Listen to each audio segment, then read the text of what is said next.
And boom, we're on another episode of Off the Leash. We're up to episode 63. Can you believe it? Here on the Racing Post YouTube channel in association with Premier Greyhound Racing, and a very, very busy show this week. We've got Category 1 action coming out of our ears as ever. We're in top class company. The in-form 10-1 back of the net. Tony Bullen last week. How are you, Tone? Yeah, doing all right. It's just always doing all right when you can find a double figure winner, Dave, over the weekend. And yes, again, the variety's there. We've got a lot going on over the weekend. We've got the Six Ben event at Romford, the sprint final at Central Park, and the unique three steps at Sheffield. So a lot to take in. Yeah, maybe I've done you a bit of a disservice there. 12-1, return 10-1, Beaming Ilo. We'll have a little look at later on. She, of course, goes in the £12,500 Arena Racing Company. Kent Silver Salver at Central Park. We've got that on Saturday night. Before that, of course, comes the Coronation Cup at Romford semi-finals. And semi-finals, as Tony mentioned, are the three steps to victory. A very unique competition. 3 different trips in the 3 different rounds. Right, we are going to start on Sunday then and work our way forward. Let's go to Sheffield then for the Time Ground Nutrition £10,000 3 steps to victory. This is semi-final number 1. Chelmsford Bear on the inside 7-4 with Ladbrokes and Coral's Fair Play. First out the boxes once again with the prices. The artist formerly known as Barntick Bear, of course, now with Craig Morris. Very impressive in the first round. 7-4. Very elegant 7-1. The other boss 9-2. Carrick Fergie, who was brilliant, beat Wiki Ned. Gary Hamilton's charge 7-4. Flying Desire 12s. The one-seeded dog in here in semi-final number 1 at 8-1 is Nuin DJ. Now, of course, this is going to be over 500 metres. The heats last week were 480 and the final next week, 660. Let's look at Carrick Fergie then, beating Ground of the Year and multiple big race champion Wiki Ned. He's very useful, this dog. He showed plenty of pace at Nottingham, Tony. Trap 3 here, 27.38. Wiki Ned in 4, Clona Curly in 6. Well, first and foremost, what an exit. I mean, needed to beat Wiki Ned to the punch, and boy, did Carrick Fergie arrive with his trapping boots. But I like the way he defended the lead. I mean, Sheffield is a difficult track to pass. If you're in front, you've got a chance to defend the lead. But you've got to take into account it was Wiki Ned in pursuit. So all credit to Carrick Fergie. I mean, that 29.65 run at Nottingham was good. And proven over course and distance over the 500 metres back in April did 28.78. So, yeah, he's a nice dog. Not a lot of mileage on the clock for his age either. No, very good. Like the draw here in trap 4 for him. He's 7-4 versus Chelmsford Bear at 7-4. I think Chelmsford Bear might be favourite if they had a match race, but this isn't going to be a match race. And Carrick Fergie, for me, can steal a march. I think Chelmsford Bear, probably the fastest dog in the competition, but you're going to need racing room. It's a tough place to pass as well at Sheffield, as good as he was last week. I'm going to take him on with the 4. I think we could get off the front. What about yourself? Yeah, look, he's got a good draw, Chelmsford Bear, but he turned closer than I expected him to when he won last time out. And the Chelmsford Bear that we've become to know, he tends to turn a little bit detached nowadays. I just think 4's guaranteed to lead. Even off of a missed break, I think 4 will pace up and hit the front.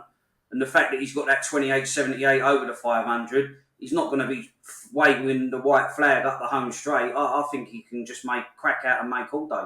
Yeah, hopefully he'll make the final though, the one, because it'll certainly make for interesting viewing should he be over the 660. Very fast, so we wish him well on the inside. If he gets a clear run, I think he'll be there or thereabouts. But 2 votes for Carrick Fergie. Right, we've just seen Wiki Ned getting turned over in the opening round. He, of course, is the anti-post favourite. Andy goes in semi-final number 2. Prices again here with the Ladbrokes and Corals for semi-final number 2. Remember, 500 metres here. Arthur Job 10-1. Table toppers, the Blue Ribbon winner 100-30. Wiki Ned 8-13. Clog Car Rosie, who was an impressive winner, beating Nuin DJ in the first round. Raisbury Angel 14s, Pin all in 14s. Looked at these prices. Immediate thought, Tony, was, wow, 8-13. I thought this dog was going to be about 3 on. Yeah, I agree, Dave. I mean, I think the draw's worked out ideal in both aspects. It's a 500 metres. Ned will show his class here. Arthur Job lacks a yard of early. Table toppers, he's not renowned for being a lip hinger. I suppose 4 could be leaning across, but he's 36 kilos to her 28. I made him more 3 on 4 to 11 shot in this particular semi, so if he gets to the front, he don't get beat. No, I agree. Brilliant form over course and distance. Won the Gym Crack, won the Steel City Cup. He's got a fantastic record over the 500 metres at Sheffield. I think an all-in. We always encourage responsible gambling here on Off the Leash, but I think an all-in job here. Let us know in the comments below, 8 to 13, lay or play. What are your thoughts on Wiki Ned? I'm with Tony. Looks very, very big at 8 to 13. I think can book his place into next week's final, which again would make for fascinating viewing because it'd be, of course, the furthest he's ever gone, the 660. Right, let's move on to semi-final number 3 and another skinny one here. Kilmore Dancer on the inside at 2 to 5. Loxley's Forest at 20s. Marfield Oscar 33s. Droopy's Extra Good at 5 to 1, who's, again, another one with good form over course and distance. Clona Curly, last year's Northern Puppy Derby winner, 6s. And Brinkley's Louis at 7 to 1. I'll open the bat here. I think Kilmore Dancer will win, but he wouldn't be carrying my money at anything like 2 to 5. Well, and this is what makes Wiki Ned the bet, because as much as Kilmore Dancer I think will probably oblige, he's a ticking time bomb, the dog. I mean, he's certainly got his quirks. He should comfortably book his place in the final, but at 2 to 5, he's the price that Wiki Ned should be in his particular heat. So it's a no-brainer. If you had to pick 8 to 13, Wiki Ned, or 2 to 5, the Kilmore Dancer, it's a no-brainer. I do expect Kilmore Dancer to do the business here, though. But the worry for me would be the final, because the dog's shown a bit of tendency to focus attentions on other dogs. So going over the 6 bends, will it bring out the bad in him? You just don't know. But he's a fast dog. I mean, he's got a bit of all-round pace, the Kilmore Dancer dog. If he keeps his head straight, he could easily make the smooth transition to 6 bends. Yeah, listen, if all these big guns make it to the final, you'll have Wiki Ned stepping up in trip, Kilmore Dancer stepping up in trip, Barntick Bear, now known as Chelms Bear. We know how fast he is. This would be the furthest he's ever gone. It will make for fascinating viewing. So hopefully all these big guns make it through. Best of luck to everyone involved. But yeah, 2 votes for Kilmore Dancer. I'm pretty confident you're going to see a bigger price at the off than 2 to 5. So that will be interesting. They're well drawn on the inside. Right, that is the 3 steps to victory. We're now going to move to Saturday night, Central Park, the most lucrative sprint competition of the year. It's the £12,500 Arena Racing Company, Kent Silver Salver, and all the big guns have made it here to the final. We've got the Scurry Cup champion, we've got the track record holder, the win machine, Ballinakil Liam. Let's have a look at the draw and the lineup. Beaming Isla at 12 to 1, the only railer. The Scurry champion, Ryoka Oishin in trap 2 at 5 to 2. Pavilion team 8, one for the champion trainer Mark Wallace. King Jackson, one of 2 runners for local trainer Liz McNary, 11 to 2. King Presley, 7 to 2, the track record holder. And Ballinakil Liam, who completes the duo representing Mark Wallace in trap 6. Is 5 to 2 the field, 7 to 2 next in. Let's have a look at Beaming Isla. Just doff your cap to Tony here if you're wearing one. 12 to 1 advised on Wednesday last week. Went to traps, I think about a 10 to 1 chance. This was really impressive. Trap 2 for Maxine Locke, 16.41. Pavilion team back in second in trap 5. Showed a lovely burst of early pace to the corner. Yeah, what I like, she ran well in the first round. I mean, and she had previous winning form over course and distance. What I like with her, she's not relying on the smash break and beating them to the punch. She misses the break and paces up. So that really served her well in this particular race, because she paced up at the right time, chucked herself around the opening couple of bends and nicked the race. All right, she might be limited on the clock. She might be struggling to rattle the 16-second barrier, but she's got such a decent makeup here. You couldn't really ignore her again, Dave. Yeah, she's double figures again, 12 to 1. Obviously, the company she's keeping is a lot warmer this time around. I'll be hoping she can get the job done. We put her up at 125 to 1 in the paper, 100 to 1 on here 2 weeks ago, 3 weeks ago, in fact, given that the first round was postponed. Listen, I did think we were going to be a bit light on railers come the final. If we cast your mind back to the start of the competition, it was dominated by seeded dogs, and this final is no different. No, I think it's a race that you could run numerous times and get a different result. Obviously, the Ballinakil Liam dog saw his winning run ended in the semi-finals, but he's been a revelation since the Monmore Puppy Derby over 2 bends. King Presley's been ticking over nicely on home soil. King Jackson, he's more renowned for his exploits over 4 bends, but the drop in distance has served him well. The Pavilion team dog, even Dave, he's got the form in the book to run well at a price. But I just like the Rioja Oshin dog. He's had 3 runs under his belt now since the National Sprint Final. He was phenomenal when winning the Scurry at Bar. I don't think this draw nearer the rails than what he's used to will be a hindrance. So if anything, I think it'll be helpful. Yeah, I've gone on record on this show saying I think this is the fastest dog to the first bend in training, whether it be 2 bends or 4 bends. If he comes away racing, they've all got to get round him. I'm like you. I'd love to see Beaming Isla do it for obvious reasons. But I do think she's got a chunk to find on the clock and she can't win in a clean run race. 3, 4, 5 and 6, the task here is to get around the 2 at the corner. I'm not so sure they will. So sounds like 2 votes for the blue. Yeah, I'm with 2. Yes, okay, let's hope Rioja Wishing can be the toast of Central Park on Saturday night. That is the £12,500 Silver Salver Final. Right, Friday night delight at Romford. I'm going to show you a real special performance here from New Destiny, the defending champion. But we'll take in the first semi-final. She goes in semi-final number 2. 36 became 18. 18 has now unfortunately become 15, which will learn why very, very shortly. But this is semi-final number 1. Full field here. 6 runners. Fabulous Sneak on the inside at 5 to 6. Again, Ladbrokes and Corals, fair play. Very early out the boxes with semi-final betting. Lily's Bullet, a pony 25 to 1 in the blue. Dower Duchess, a heat winner 5 to 1. Teddy at 5s. Razzle Dazzle My Way at 5s. Middle and Brigadier Brindle at 6 to 1 for Dave Mullins in the stripes. What are your thoughts here, Tony Bullen? She's skinny, Fabulous Sonique, but she's set for a solo on the inside. Lily's Bullet's totally devoid of early pace. I know Fabulous Sonique held every chance in the first round, but the time was still put up on the board. She thrives on her racing at Romford, Dave, and I just thought she could get on the bunny, dominate the inside runners, and she can come from just off the pace if needed. She's a little bit of a battler. I think she likes the heat of the battle at Romford, so I just thought she dominates the inside and keeps digging when required.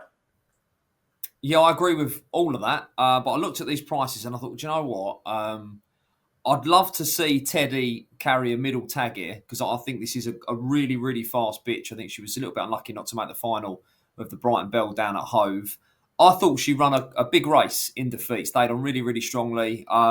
If she can find a start and get in a pitch, I think she can definitely outrun odds as big as 5 to 1. So I'm going to take a chance with Hove Raider for Belinda Green, Teddy in trap 4. I just hope that we can find some sort of start. And listen, Fabulous Sonique is a win machine for Mark Wallace on the inside here.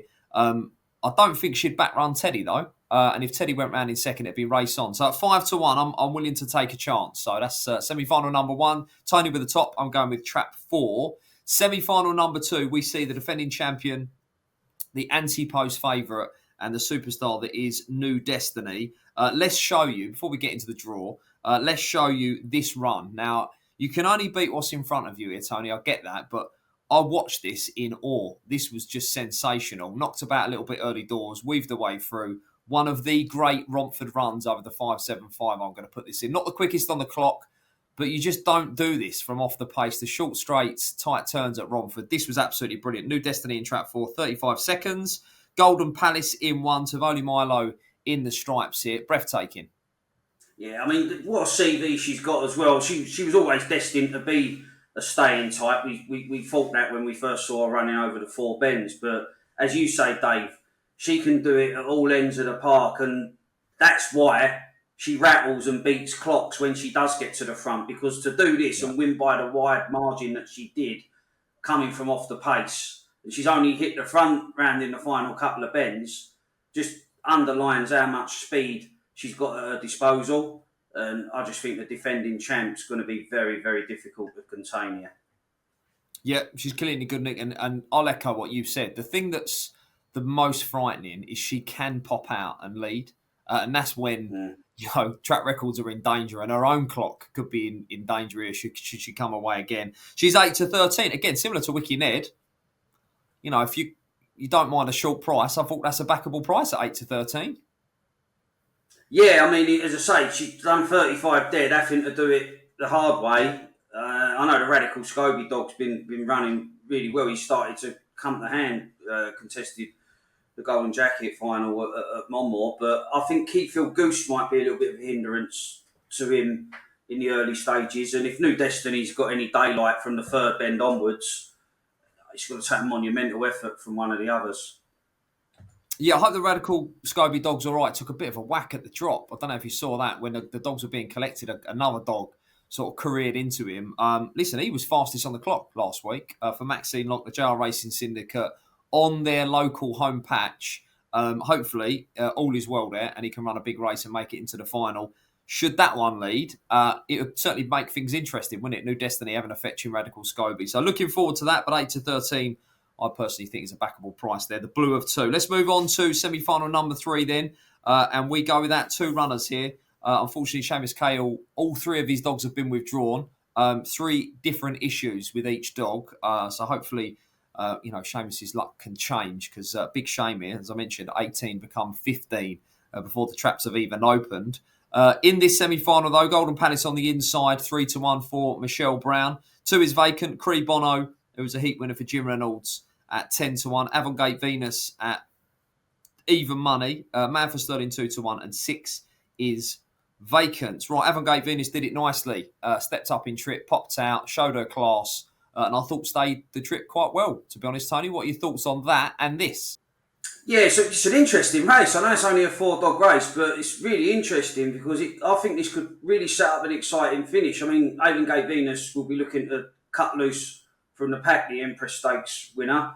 I thought she saw it out reasonably well. I think she leads. Yeah. I definitely think she gets to the front. And I think she can hold on. But the 4-dog format will probably suit a dog like Mad for Sterling because he normally just labours out the back in a majority of his races, but he's not got that many to pass this time around, and he really can finish with a flourish, Mad for Sterling. So I think this could be a real interesting contest in the latter stages, but I think 4 can nick it from the front. Yeah, Avangate Venus likely to lead again. Golden Palace, of course, was my 40-1 each way play outright honours this, and I think they've got it all to do to beat New Destiny. But if we can get Golden Palace to the final, we've got 10-1 a place there. So fingers crossed the red can qualify. I'm going to be with 5, Man for Sterling. All of the above, what Tony said there. Evens versus 2-1. Going to be a case of catch me if you can. I think that third semi-final. Right, it is a hugely, hugely busy weekend of action. We've got the semi-finals of the £10,000 Coral Coronation Cup on Friday night. £7,500 Puppy Trophy final at Sunderland as well. Saturday night, the most lucrative sprint competition of the year, the Arena Racing Company Kent Silver Salver. And on the Sunday, we've got semi-finals of the 3 steps. So there's big race action everywhere you look this weekend. Tony Bullen of the Racing Post joins us. What is your best bet of the week, Tony? Yeah, Sunday. I'm going to go to Sheffield on Sunday. I mean, Wiki Ned, I know he's odds on, but he could have easily been a nap at that price. But I've got to go with Carrick Fergie, 7-4. I think that's a big price for a dog that's guaranteed to lead, in my opinion, even off a missed break. I know you're keeping an eye on the others in behind, but Carrick Fergie's not a short runner by any stretch. And I think if he can crack out in front, I think he stays out in front. So Carrick Fergie to nap, 4:42 at Sheffield on Sunday, Dave.